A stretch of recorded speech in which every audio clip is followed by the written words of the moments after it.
I'm Eric Loy, and welcome to Eric Loy Interviews. On this podcast, we talk with folks from the VTuber community on their channels, their talents, their stories, where they come from, and their plans for the future. I am glad to be joined by Monkey Mix. Hi. Hi, how are you? I'm doing great. Thanks for coming on. Please introduce yourself to everybody. I'm Monkey Mix. I am a radio host YouTuber and a monkey as well. Yes. Well, I'm glad we've got at least one radio host on here between the two of us. It says, what brought you to VTubing? Well, conveniently enough, just art. I literally only did VTubing because I wanted a new thing to do art with. Mm-hmm. And VTubing just kind of seemed like the next art medium to try. So you've been an artist for how long? That's a good question. As far as I can remember, I think I started drawing when I was like 6, and I haven't really stopped since. Did you start with the walls and a crayon, or did you start with something that you didn't get in trouble for?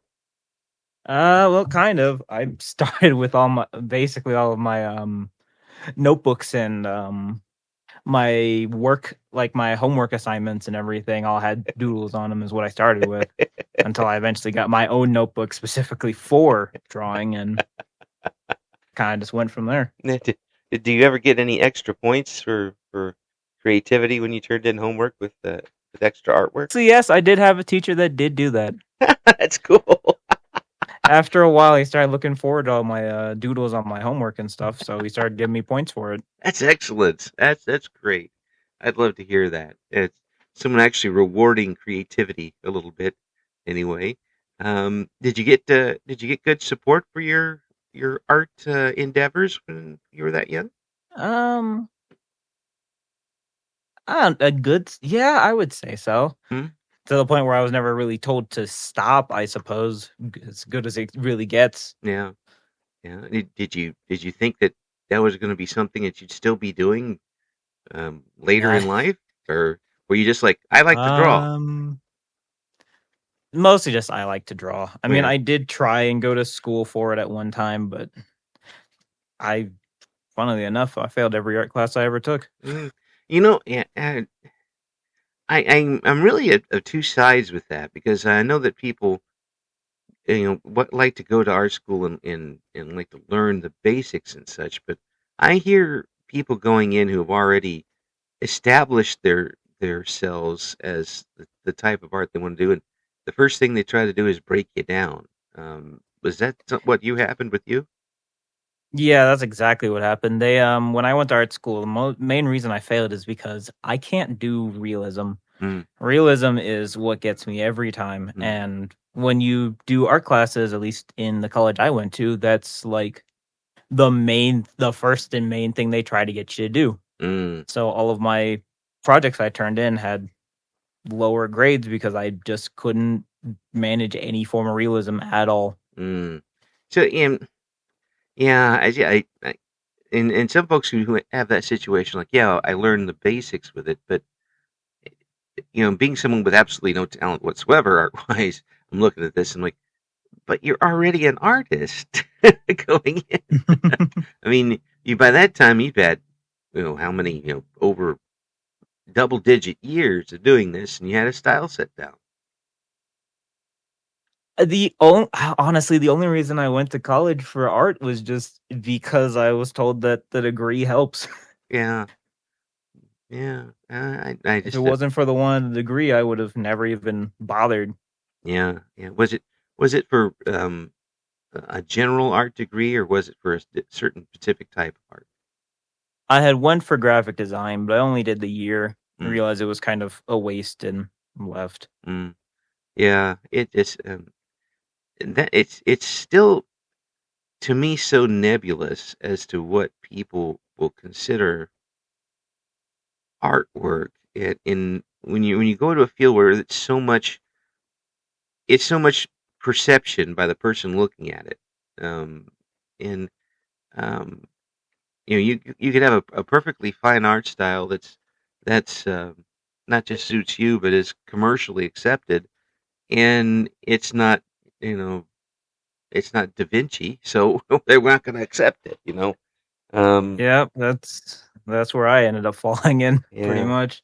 yeah. So how how frustrating was that for you to, after all these years, get such a blatant pushback of your artwork? I well, I'm kind of different. It started being super frustrating, Mm, trying to find anything art related to do after having drawn since I was basically 6 years old. But mhm, after a while, I realized that art wasn't even something I really wanted to do as a job. mhm, Because once you do it as a job, you kind of stop wanting to do it as a hobby. mm. Yeah, yeah. It a question of just make turning it into something that was a chore, or was it trying to do something in somebody else's vision than your own, or something along those lines? A bit of both, but mostly the someone else's vision. I Mm, can do commissions, but in my style, in the way I like to do it. yeah. I can't do just something in a style someone wants me to do in a way they want me to do it. Mm, Not fully. I don't know what it is. I can't seem to draw if it's not something I'm really interested in into drawing. mm, mm. One of those temperamental artists. Yeah, that's why I ended up as a VTuber actually, just because it's a place where I could do whatever I wanted. Oh yeah, yeah, Everything I do for my streaming is all by my own hand yeah. for that specific reason. Well, I mean that's I'm obviously poking fun at it, but it's it's it's all in the eye of the beholder and eye of the person who's doing the artwork. There's I can't imagine how many people would still be doing um, something anyway, artistic wise, if they'd have just gotten a little bit of support along the way, other than your style is terrible or your style Yep. is not what we're looking for. Um, was it to the it doesn't sound like it was this way for you, but was it to the point of where you were saying, maybe I am doing this wrong, or it was always, what are they looking at? This is ridiculous. Uh, a bit. I mean, I think every artist kind of has that moment of like, I'm not getting commissions. I'm not really getting a whole lot of hits on anything I'm doing. Yeah. Maybe I need to do a different style, but then you sit there and you try and do a different style or something people like, and you realize that that's not you. That's not your art. That's for somebody else. And I didn't care about the money. I didn't care about getting the commission or the likes or whatever. So I just stuck with what I've been doing. Excellent. I that's a some folks will look at that who don't do um any type of expressive work like that, and like, well, you're just not, it's a bad attitude. No, it's not. It's a great attitude to take because you're staying true to what you like and what you want to do. Um, Yeah. and there's a lot of people that would have for good reasons, like money, bent over Hmm. and said, no, I'm going to do it this way. Um, it happens in every type of performative um, situation. But you Yeah. stay true to yourself through it. That takes a lot of guts. Yep. It helps, like I said, that I can't say I've never had money issues, but it's just never been important to Mm, me mm. to where I'll just do anything for money. That's definitely helped a lot. So what types of artwork do you enjoy doing?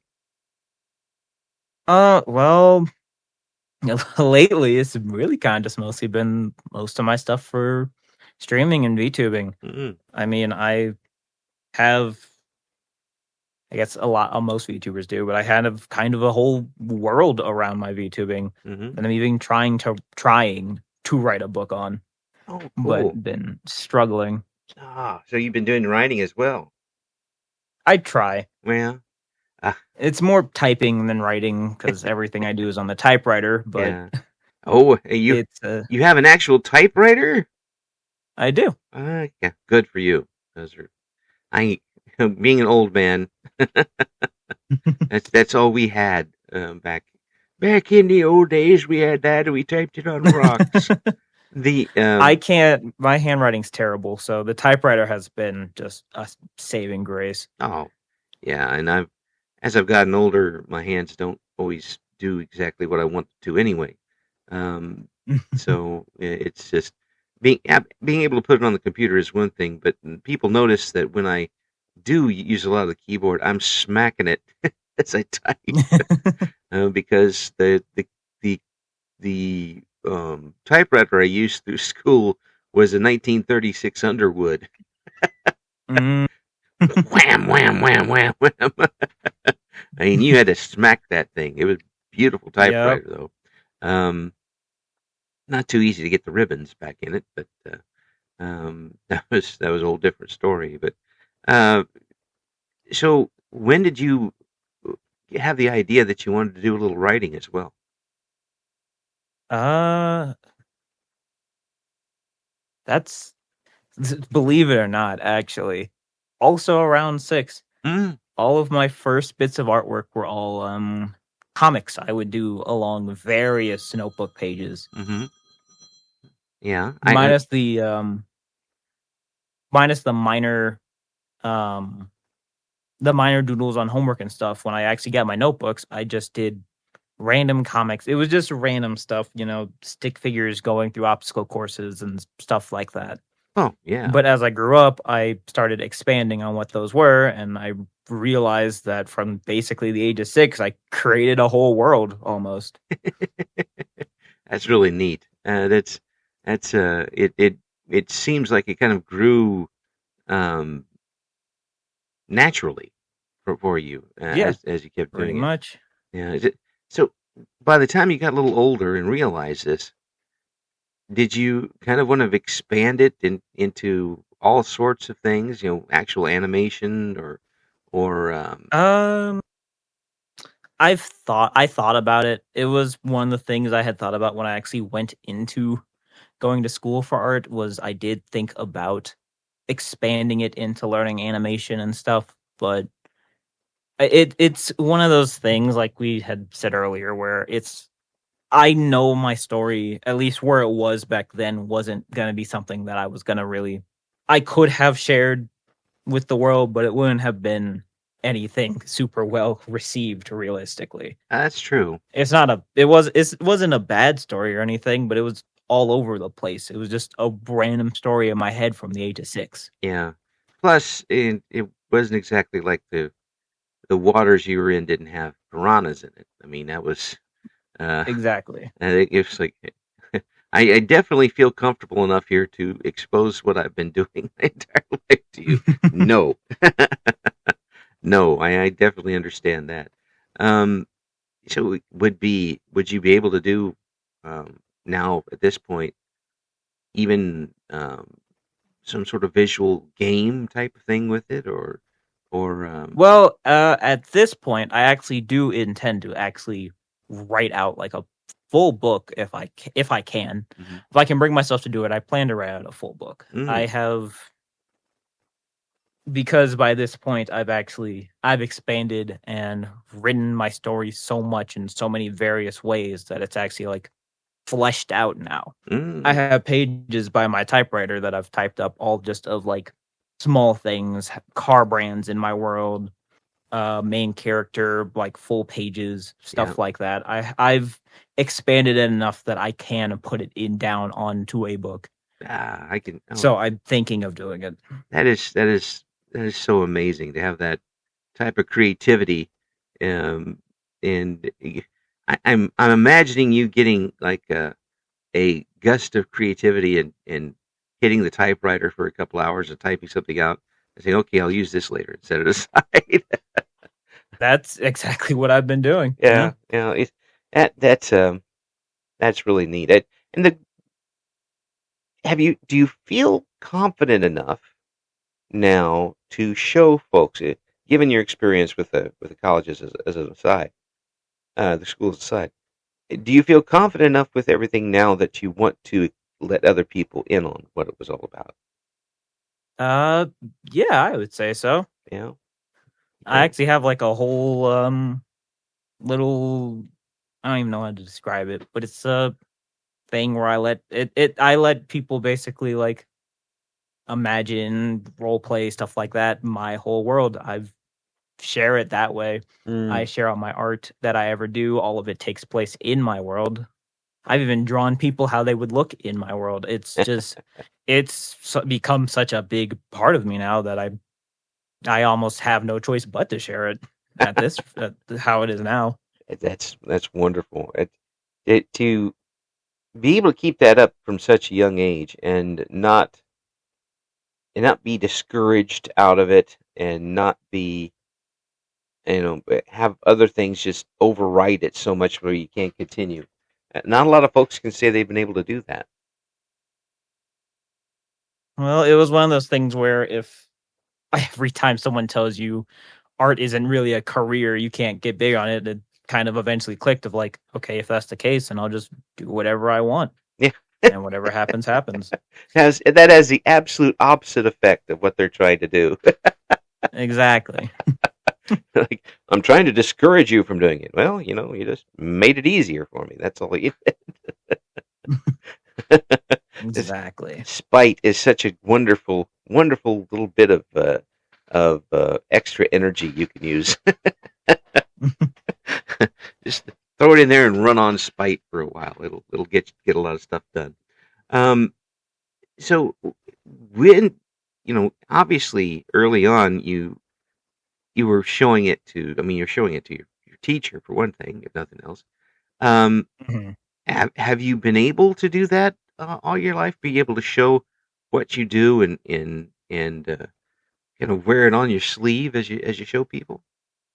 Yeah, actually. Yeah. I mean, I've been doing, for instance, I've been doing just, I used to do YouTube videos, and even those YouTube videos, all the mascots and all I used to do my own backgrounds and my Mhm. mascots and everything, same way as do now. Mhm. And from when I started back in like, I don't know, 2011 or something, I can't remember when I started doing content, but from there, I've been doing everything with the style of my own world. Excellent. I've always been able to share it. It's that's wonderful. I mean, that would take so much for a lot of people to do because they don't have the confidence to do that sort of thing. Was it a matter of confidence for you or comfort?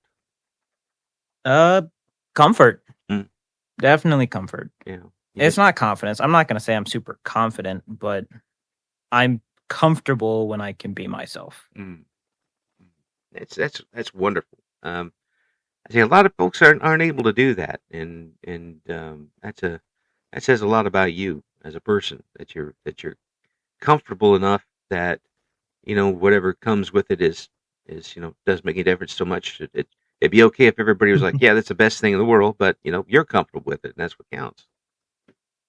Mhm. I mean, that's all that really matters sometimes. You Yeah, can't they tell you all the time you can't please everyone, so I always actually, focus on making sure I'm happy. actually, for me, it is that can't please anyone. I should get that on a T-shirt, but nobody would buy it. So when you chose to do the VTubing thing, what you say it was a way to get your artwork out there more. How did you discover the VTubers? Um, if I'm being honest, I started doing it first before I even knew that it was called VTubing.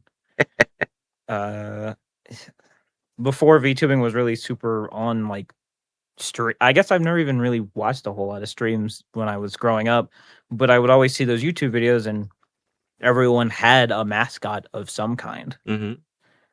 And so when I was used to do my old YouTube videos, I would have those mascots already on my own YouTube videos that I would use.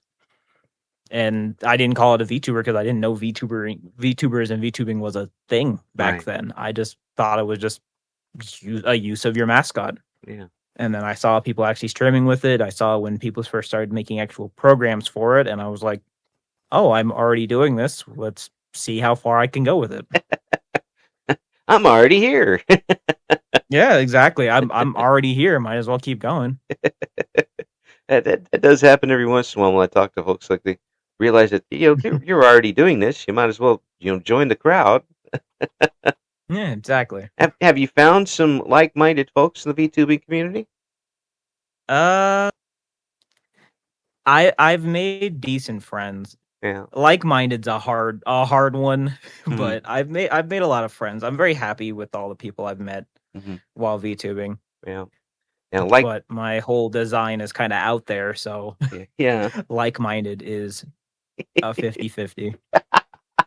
Well, it's not the best phrase to use, I guess, but um, but that's just means that you're doing unique things already with what you're doing.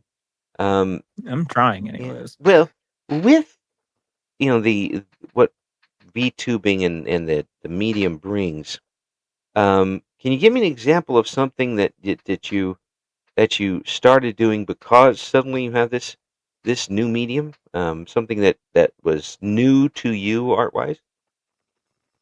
Well, I guess just the actual camera tracking and moving model. Mm. That I think I like as soon as I saw that the programs to do that existed when they like first really started existing, I just kind of figured why not try it, and I'm still learning today, but I've never not done my own model.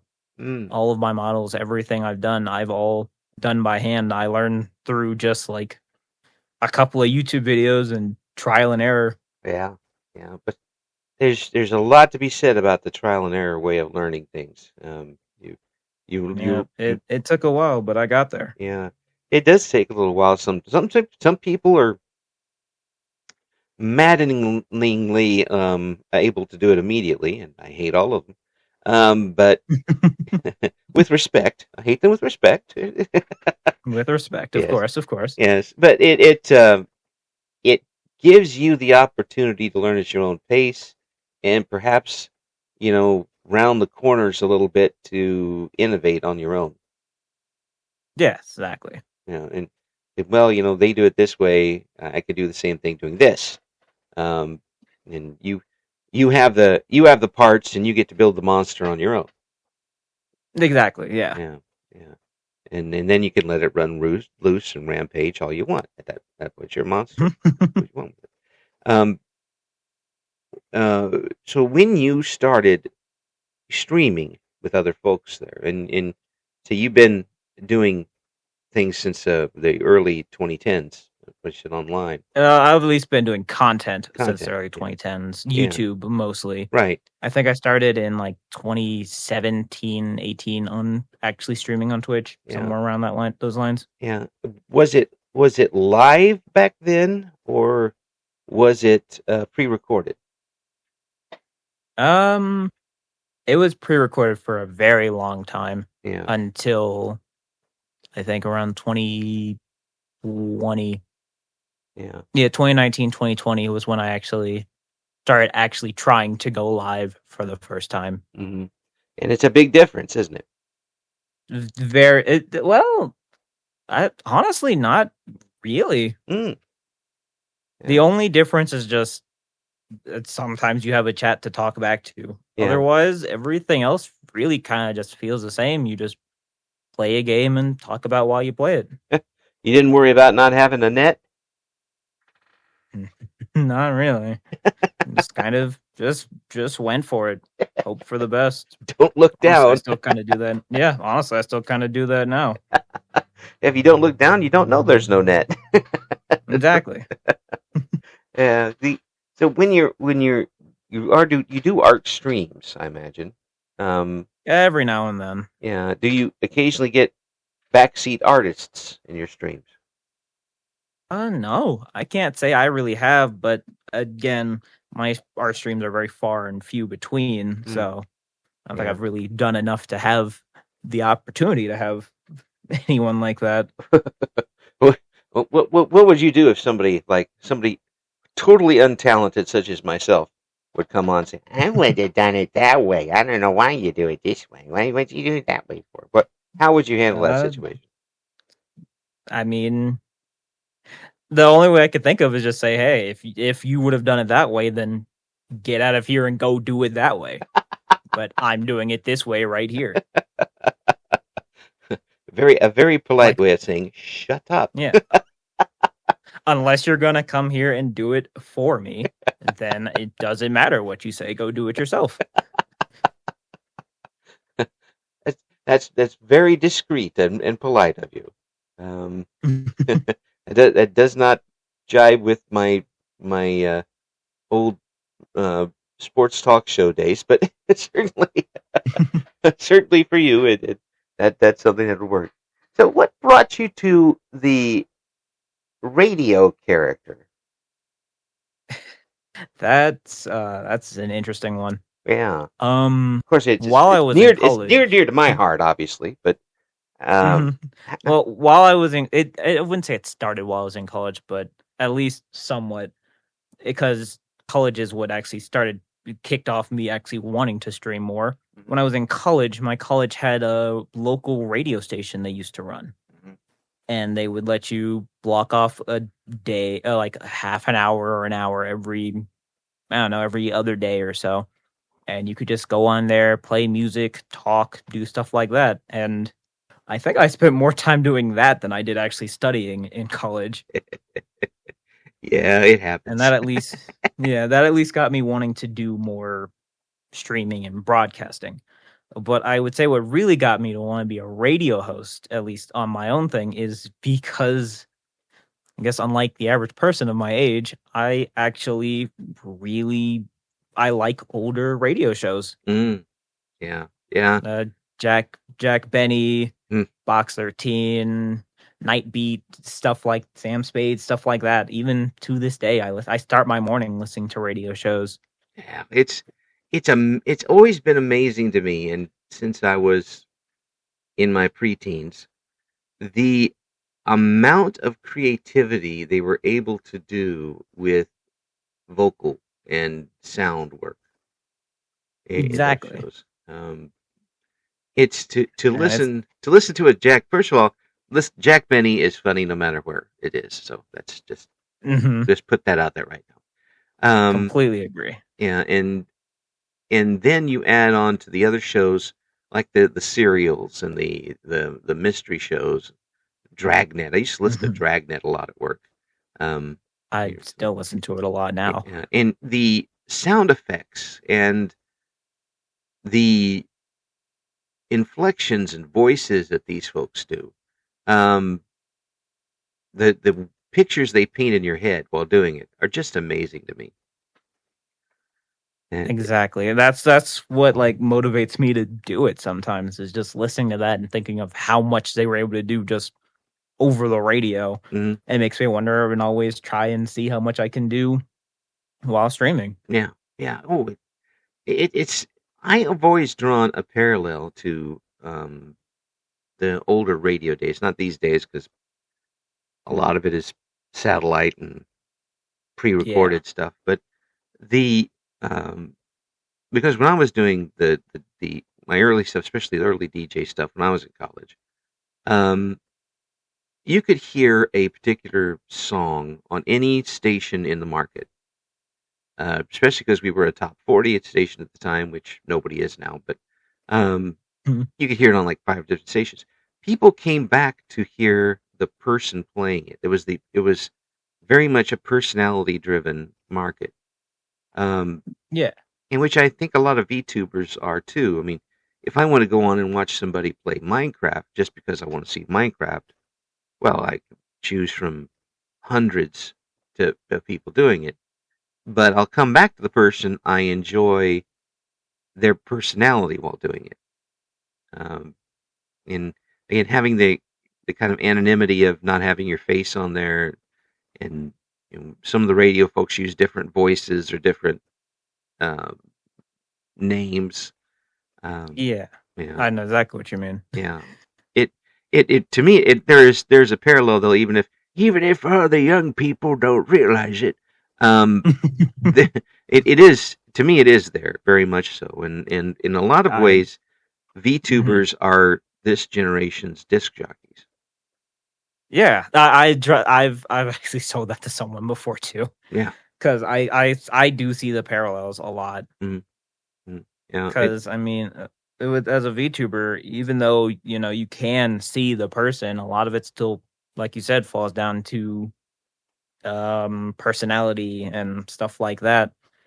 So it is very similar in those regards, and I try and keep that in mind whenever I do whatever I do. Yeah. Yeah. That's wonderful. I appreciate that in a lot of different ways because I just see local radio just destroying itself pretty much constantly.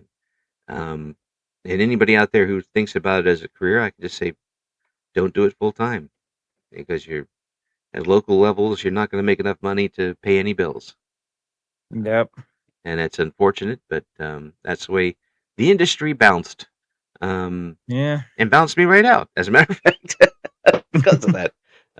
It's there is an artwork to it. We even had at the last radio station I worked at here in Danville, Illinois. It happened to be a station that Dick Van Dyke was at for a while. Of course, Oh wow. he grew up in Danville, Illinois. He and his Yep, brother I didn't both. know that. His brother also, of course, unless they, it was Jerry Van Dyke. They might have stuck him in Champaign. I don't know. But there is a record on the wall because they would record all their programming at the time on discs because they didn't have the tape and all that stuff. Of a locally produced radio show with him as the guest, as the star on it. Huh. And I'm like, I really wouldn't want to hear this thing, but we never took it off the wall and played it. Um, but that's how local it was. Stations, all of these stations would produce their own programming like that, which today would be like you only have two people working at the station. You wouldn't do that. Exactly. And both of them are salespeople. Um, they, we really lost a lot with that. Um, I'm hoping that Yeah. that this medium, whether it's Twitch or YouTube or something else, can pick that up a little bit, and people are, without even knowing the history behind it, are kind of picking that up a little bit with their own type of audio work. Yeah, exactly. Yeah. I do know the history of it. I actually research a lot from I research time periods, not for any like job or anything, just because it's something I enjoy doing. Mm, So I've kind of seen through research how like radio broadcasting stuff like that has changed and evolved to where it is now. mm, yeah. And it's always nice to see that it's still going in some way, shape, or form. Yeah. Yeah. Oh, I tell you, when I started in the early and mid '80s, back when Ronald Mhm. Reagan was still president.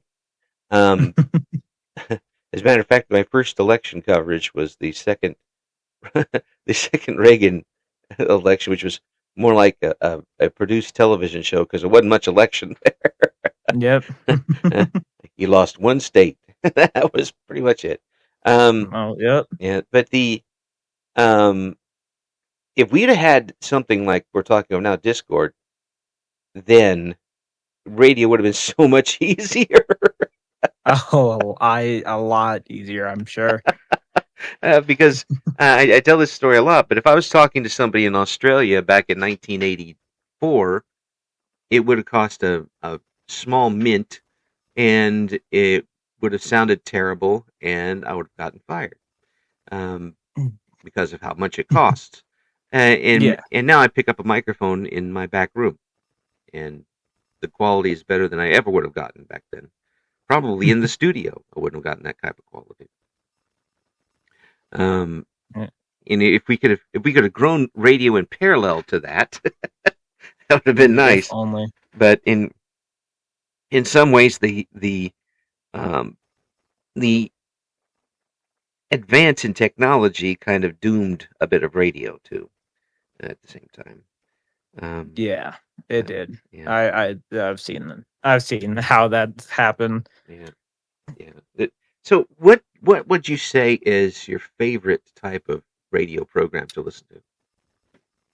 Uh Ooh, that's a good question. Mm. I don't know. It's really just been kind of a mix of either comedy shows like again the Jack Benny program or a lot of detective stuff. Like I said, Box 13, Yep. uh, Johnny Dollar, stuff like that. Oh, It's really a mix. yeah. There's a lot of Johnny Dollar out there still. And then kudos to YouTube for letting them put that on there. By the way, um, not going too hard with copyrights with that stuff. So Yep. these generations can hear what's going on. I will listen to old um, baseball broadcasts that are on there from I the have been doing a bit of that lately too, actually. yeah. Well, because I've always been a baseball card collector, and I was back when it was 10 cents a pack, not $10 a card. Um, and a lot of these players like I've collected, I never got to see play, so I can hear them play now on the local broadcasts that people saved from the '60s and early '70s or '50s in some cases. Um, but again, with the programs themselves, there's a wide variety, and I definitely suggest the Jack Benny. If you listen to a Jack Benny show and you don't laugh at least once, then I'm sorry for you. Exactly. I'm sorry for you. Made it through so many episodes, and I can't think of a single one that I haven't at least given some form of laugh or chuckle to at this point. There is one that comes to mind, and I hope people remember the actor Gary Cooper, who was the person who people will remember him more probably as the guy who played Lou Gehrig. But he did Hmm. so many other things, comedy and otherwise roles. And he is on the Jack Benny show, and he is playing as about as straight as you possibly could. You couldn't get a straighter man than Gary Cooper, and it is so hilarious. He's he's he's doing a Santa Claus on a Jack Benny show, and if folks you could find that episode, Sounds um, familiar. I was crying. I was crying. I was laughing so hard during. And this is stuff that happened 80 years ago almost. Um, that you can't create now. You couldn't do it in a television studio. Uh, do that sort of thing, probably because it wasn't always the most politically correct. And secondly, No, um, definitely not. and secondly, it would have visual seeing it rather than visualizing it loses some of the character. It really does.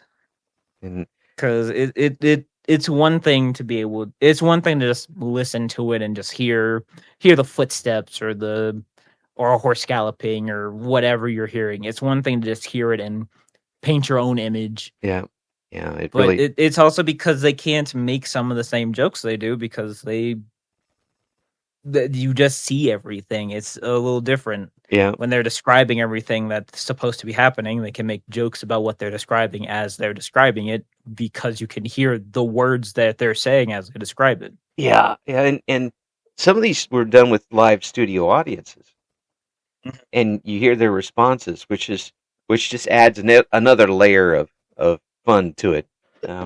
When something happens that wasn't really scripted, and they leave it in anyway, um, because it's funnier than they thought it would be in the first place. That's always a good catch. Exactly. One of the stations I worked with, we used to do um, a show that was a radio movies. Um, I still have a lot of the discs somewhere.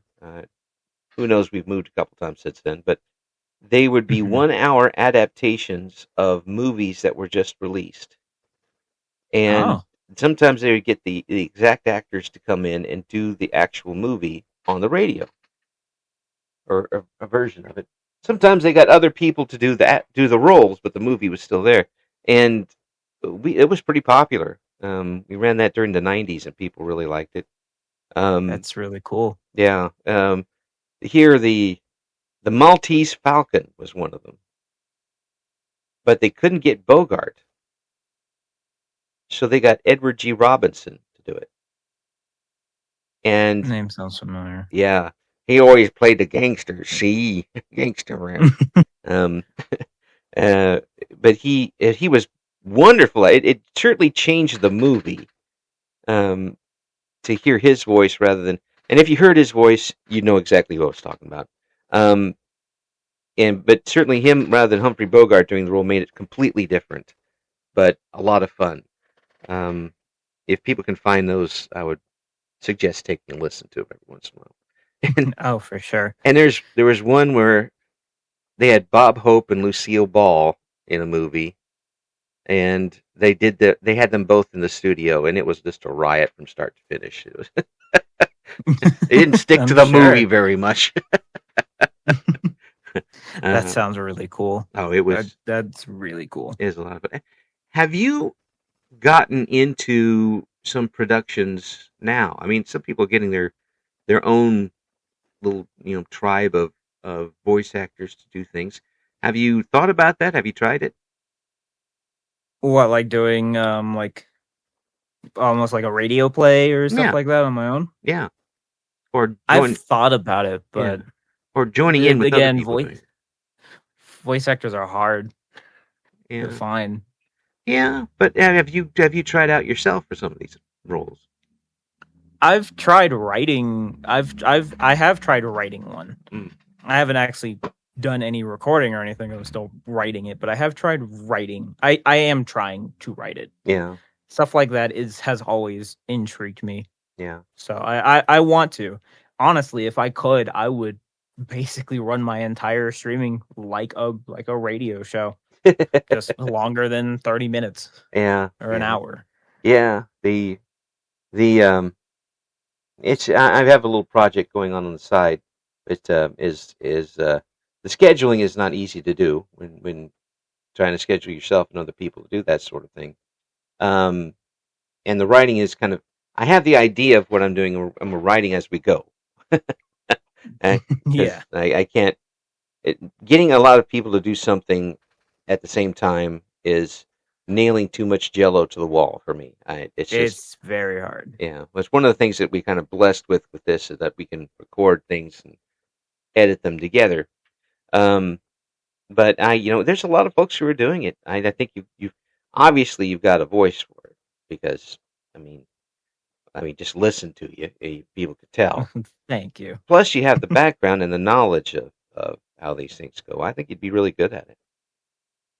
I want to try. I want to try someday. I Yeah, plan to. yeah. I'm gonna I'm gonna get on the Discord and just say, hey, point. Hey, there's a VTuber over here that's got a real good voice and knows what he's doing.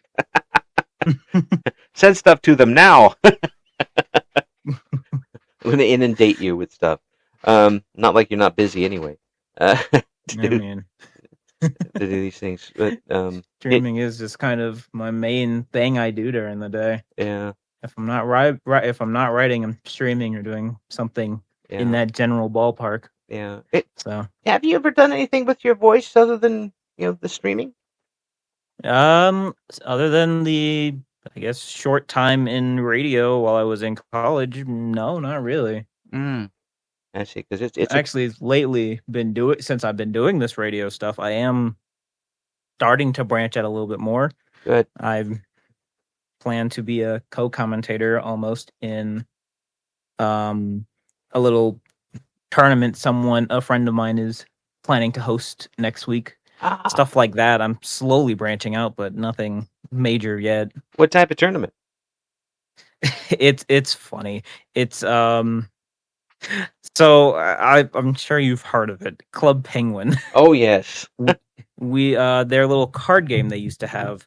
A yeah. friend of mine had the idea to do a little like tournament on that card game just for fun. And I said, "Hey, that's the type of thing that would have like a radio host commentator." Oh, And I absolutely, happen to be a radio host, absolutely. and so they're letting me do it. Ah, it's wonderful. Yeah, that's it makes me happy to hear that things like this are available for people, and we get to hear more and see more people's talents with this entire medium that we ever would have before. Um, Exactly. That's why I like streaming and VTubing, is because it, apart from like all the problems it has, a good place for people to show what they can do, show what they're passionate about, and that's probably one of the most important things to me, at least, is just being able to do the things that you enjoy doing. Oh yeah, absolutely. And as long as you're enjoying yourself, and that's the biggest thing. Exactly. And if you're enjoying yourself and you're lucky enough that other people want to go along for the ride, then that's even better. But um, if you're turning on a microphone or a camera or both, and you're just kind of slogging your way through it, everybody that listens is going to know, and they're not going to want to hang around for that. No matter how much they like you from the beginning, they're like, they're having an off day. They don't want to be here. I don't want to be here. Yeah. The audience can tell when you're not really into it, when you're not putting your all into it. Yeah. So if I'm not feeling it, I'm not going to do it. By golly, always make sure. By golly, Johnny Dollar would keep going. Every episode I heard of him, he's either getting beat up or something. Yep, and still keep going. That's right. How many times has Johnny Dollar been to the hospital? Exactly. I mean, that's part of that, honestly, is even part of the reason I'm still doing this after so long. I'm not going to say I have a huge follower base or anything, but just I know it's all it's written, it's all for radio, drama, stuff like that, but just listening to these characters and everything getting beat up and still doing what they love, what they're paid to do, what they enjoy, it makes me want to do the same. I like to feel like that's part of the reason that they're written the way they're written is motivation. Yes. Not the best motivation, but motivation nonetheless. And by the way, it's brought to you by Ivory Snow. If you're ever getting beat up by a bunch of muggers because you got too close to the action, Ivory Snow will clean those. or tobacco advertisements. If you listen to Jack Benny, you're going to hear a Lucky Strike ad. Just be ready. Lucky Strike or Jello. Yes, I'm still in their Jello era right now, though I have seen some of their Lucky Strike stuff from their actual show because I have watched a lot of their show too. Yes, and the Lucky Strike singers. That just blows me away every time. He keeps trying to throw them out. Good. He keeps trying to throw them out of every show, and they always come back every time. Yep. It's such a great bit. They do really good. Yeah, they are. It's just well, when you have somebody as talented as that as your focus, and you do it right, you can put a talented person in the wrong spot, and it still isn't going to work. But it'll work as good as it can be. Have you heard? You say you haven't listened to a whole lot of VTubers really lately, but have there been times when you've listened to someone and like, oh man, they've got a really good instrument there. They could be doing a lot more than they're doing? Yes, it does happen a lot. I mean, even honestly, some of the people I've met through this, there have been some that I'm like, wow, you have a good voice. Would you mind helping me do this project I'm doing for my whole radio show thing? I have someone I'm trying to write a good intro script for so I can start playing like a intro, kind of like Don Wilson reading the beginning of the Jello program way back. I'm writing a script because I have a friend that has such a voice that I want them to read it if they're willing to. Oh man. I've seen a lot of people, I've met a lot of people who have a good voice, and I wish more people listen to them for that reason alone, if nothing else. Yeah, it just floors me because, I mean, I've got a different, I wouldn't say it's a great voice, it's a different voice.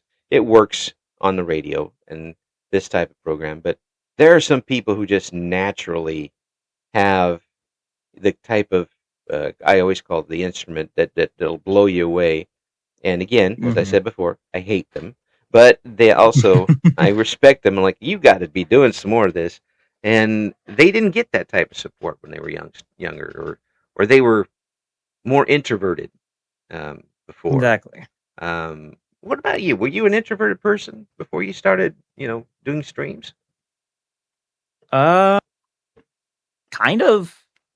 I'm not gonna say I was. I mean, I grew up in the generation of kids who spent all their time playing outside. Mm, So I've made a lot of friends growing up, but yeah. I can't ever say I was super outspoken or outgoing ever. Mm, Honestly, I made most of my friends just making jokes to myself mm, more than anything else, or someone looking over my shoulder while I'm drawing something and getting interested. yeah. Well, I mean, there's always there's lots of different ways to do it. Um, when I talk to folks now, I would say most, maybe 60 or 70% of the folks say that they were introverted before, or still are, really. But I mean, and it's kind of helped them expand on their confidence in social situations. Um, would you say that, you know, performing in the way you're doing now has kind of helped you away from the computer? Yeah, I would. Granted, I would say I would attribute that to a lot of different things, Mm, but it I actually no, now I think about it, the whole VTubing thing kind of was the start because once I started really transitioning into this whole because I used to be a 50s detective and then I ended up mm, being a 50s radio host mm, VTuber, but through that shift is where I started really doing a lot of my research on the time periods, the people, the hosts themselves, all that stuff, and then a lot of that research started affecting how I was as a person. So yeah, I would say it's definitely helped a lot. I am a lot more social now. I am a lot more out and about, especially from when I was beforehand. So yeah, actually, yeah. Now I think about it, yeah, I would say it has made a very significant difference. you go around now talking in 50s film noir. I mean, not gonna lie, I kind of do sometimes. There's some instances where that's all you can do. Yep. Just make a good, just say a good line and walk away, and then I hope. mean, it's a good conversation starter or stopper Yeah, sometimes. Really. then you sit there and wait for the little music at the end just to end the scene. Come on, The somebody's got to hit it. saxophone or something. Yep. Carry around a little device, little sound device to play it yourself as you leave the If only. room. Oh man, I want one of those now. Do the drive-through, as you go through, play a little exit music. Um, Yep. so have you got any super plans now for what you're able to do? It sounds like you're really comfortable with what you got going, and it's been pretty satisfying for you as far as creativity goes. But is there something on the Yeah. horizon for you that we need to know about? Uh, Nothing super major right now. Like I said, most of what I've been working on is just I do want to, I guess it's not major, but I do want to try and at least every now and then, be it every like once a year, every a few months once I start really getting into it, I want to actually start doing like just 30-minute recordings of like my own little personal radio show or something. Mm, I said I am writing one. I was supposed to release it way back in June before I realized how difficult it is to type up a full 30-minute script it on your is. own. Yes. I But know that I for a fact. but I'm working on it from time to time. Being your own comedy writer does take it takes a bit, but I want to make that at least a semi-regular thing. I want Mm, to start really doing that. yeah, yeah, and I think that when you get started, and if you bring other people into it, and that they'll kind of get hooked on it too, and they'll Exactly. they'll enjoy themselves. That they'll realize how much fun it actually is to do. Maybe spark that in them as well. Yeah, I mean, I'm getting a lot of people kind of sparked into like radio shows as a whole. People who've never even realized that radio shows were a thing. I've gotten interested in them, so I've at least been doing something. Yeah, people like Gunsmoke was on the radio. Yes, it was. Or as I said, Dragnet. They're used to the Jack Webb on the old television shows. Well, Jack Webb was on the old radio shows too. Uh, Yep. and just being just as Jack Webb as he was on television. It's very much. I think Dragnet was one of the first ones I ever actually listened to. Oh yeah, One of them, anyways. Yeah, and one of the things I found out later about that show was that Raymond Burr was on it as the chief, and they actually wrote him off the show in an episode, which was really well. Raymond Burr, of course, if anybody doesn't know, look at the old Perry Mason television shows. I watched. There's times I've watched those, and I decided that I was the one who did the murder. I said, "Okay, I give up, Perry. You win." But he had a really authoritative voice that worked really well on those shows. But yeah, you'll find all sorts of neat things if you get a chance to listen to that stuff, and you'll find a lot of things too if you tune into what Monkey Mix has going on too. We're gonna have the all of the links in the description for this video. Of course. You're doing a lot of great stuff here, and a lot of it is very near and dear to me, obviously. And I am so glad that somebody who treats it with the loving respect that you do is doing this. It brings a big smile to my face and warms my heart that somebody enjoys it as much as you do and wants to do it faithfully, and show the folks stuff that they were born too late to enjoy. Yep. And I hope that you can keep finding that fun and that satisfaction of doing what you want, and a lot of folks climb on with you and start giving you lots of monies. Well, I hope. I haven't slowed down yet. So. Yeah. Well, again, we'll have those links in the description for the video. Thank you so much for coming on. It's been an absolute pleasure. Thank you so much. Thank you for having me. I really appreciate it. Thank you for listening to Eric Loy Interviews. Join us again next time when we talk to another member of the always interesting VTuber community.